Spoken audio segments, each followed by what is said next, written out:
عدالت کو ضرور بتایا جائے کیونکہ ابصار عالم صاحب ہمیں آپ کی نیت پر شک ہے۔ یہ عدالت نے کہا تھا ہمیں آپ کی نیت پر شک ہے۔ ابصار عالم صاحب ہمیں آپ کی نیت پر شک ہے، لہٰذا آپ جو بھی کام کریں پہلے آپ عدالت کو بتائیں، کنٹیمپٹ آف کورٹ نہ کریں۔ لیکن آپ نے کنٹیمپٹ آف کورٹ کیا، آپ نے بول کے خلاف نوٹس جاری کیا۔ ابصار عالم صاحب ہمیں آپ کی نیت پر شک ہے، یہ عدالت نے کہا، لیکن خدا کی قسم مجھے تو یقیناً آپ کی نیت پر شک ہے۔ کیوں شک ہے؟ کیونکہ مجھے شک ہے کہ آپ جس کے ساتھ ہیں، آپ جس کا کام کر رہے ہیں، کل بھی ابصار عالم جس کا نوکر تھا آج بھی ابصار عالم اسی کا نوکر ہے، کل بھی ابصار عالم جس کی نوکری کرتا تھا آج بھی ابصار عالم اسی کی نوکری کرتا ہے۔ اور میر شکیل الرحمان نے لندن کی عدالت میں جھوٹ بولا کہ وہ ابصار عالم کو نہیں جانتے۔ آج میں پوری دنیا کے سامنے وہ تصویر دکھانا چاہتا ہوں جس میں ابصار عالم ملازموں کی طرح پیچھے کھڑے ہیں اور دنیا دیکھ لے کہ ابصار عالم کس کی ملازمت کرتے ہیں، کس کی نوکری کرتے ہیں۔ تصویر دکھائیے گا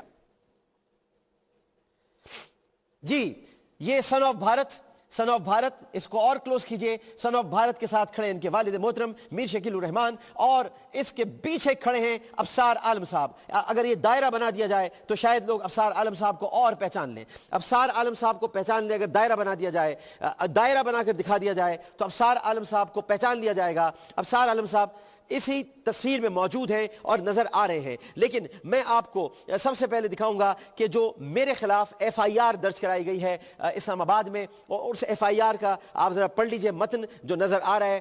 ہم آپ کو کلیئر ٹیکسٹ میں بھی دکھا دیتے ہیں جو ایک موصوف نے یہ ایف آئی آر درج کرائی ہے۔ وہ ایف آئی آر کے بارے میں صرف اتنا کہوں گا، زنجیر جنوں کا تحفہ ہے، زنجیر سے کیا گھبرانا ہے، ہم ہاتھ بڑھائے بیٹھے ہیں، پہنائے جسے پہنانا ہے۔ آپ ایف آئی آر درج کرائیں، ناموس رسالت کے معاملے پر جتنی ایف آئی آر درج کرانا چاہتے ہیں چلائیں۔ میں یہ کہنا چاہتا ہوں کہ میں رسول اللہ کی حرمت پر اگر کٹ بھی مروں تو میرے لیے بہت کم ہے۔ خدا کی قسم میں نبی کے نام پہ قربان ہونے کو تیار ہوں۔ آپ ایف آئی آر درج کرائیں، آپ کو جتنی ایف آئی آر درج کرانی ہے آپ کرائیں۔ میں پاکستان پر قربان ہونے کو تیار ہوں، لیکن میں دو قومی نظریے کے دشمنوں کو بے نقاب کرتا رہوں گا۔ میں پاکستان کے خلاف کام کرنے والوں کو بے نقاب کرتا رہوں گا۔ میں چہروں پر سے چہرے اٹھاتا رہوں گا، میں نقاب پر سے نقاب نوچتا رہوں گا۔ آپ جتنی میرے خلاف خبریں چلا لیں، جیسا کہ آپ نے ابھی تھوڑی دیر پہلے پہلی خبر نیلے پیلے نے یہ چلائی، اور یاد رکھیے گا اس پوری سازش کے پیچھے سن آف بھارت اور فادر آف بھارت شامل ہیں۔ سن آف بھارت اور فادر آف بھارت شامل ہیں کیونکہ کل ہی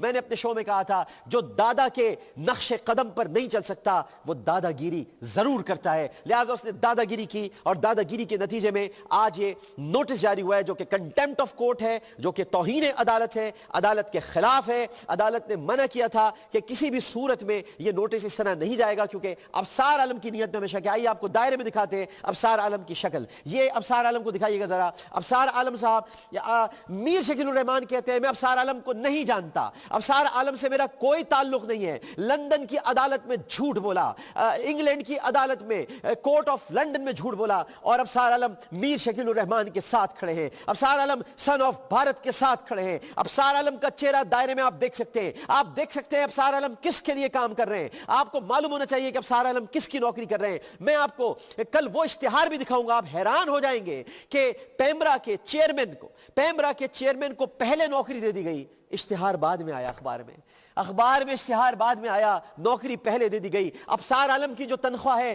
وہ تنخواہ پاکستان کے چیف جسٹس کی نہیں ہے، وہ تنخواہ قمر جاوید باجوہ کی نہیں ہے، وہ تنخواہ نواز شریف صاحب کی نہیں ہے، وہ تنخواہ پاکستان میں کسی کی نہیں ہے جو ابصار عالم صاحب کی تنخواہ ہے۔ ابصار عالم صاحب کی تقرری پر بہت سارے سوالات اٹھے ہوئے ہیں، لیکن انہوں نے آج 26 تاریخ کو، بار بار کہہ رہا ہوں آپ سے، 26 جنوری یوم جمہوریہ بھارت کے یوم جمہوریہ کے موقع پر ابصار عالم صاحب نے اپنے سن آف بھارت جو کہ میر ابراہیم رحمان ہے ان کے کہنے میں آج بھارت کو تحفہ دیا ہے۔ عامر لیاقت کا شو بند کر کے آج بھارت میں بہت خوشیاں منائی جا رہی ہیں۔ آپ ان کی ٹویٹر کی ٹائم لائن پہ جائیے، طارق فتح کی، آپ ٹائم لائن پہ جائیے زی نیوز کی، آپ ٹائم لائن پہ جائیے انڈین ایکسپریس کی، وہ خوش ہیں، سب کہہ رہے ہیں عامر لیاقت پر پابندی لگ گئی، ہمیں خوشی ہو رہی ہے، عامر لیاقت کی آواز بند ہو گئی، ہمیں خوشی ہو رہی ہے، کیونکہ ہم آئی ایس آئی پر الزام لگاتے تھے اور یہ یہاں پر بیٹھ کر آئی ایس آئی پر لگائے جانے والے الزامات کی تردید کرتا تھا اور حقیقتیں بتاتا تھا۔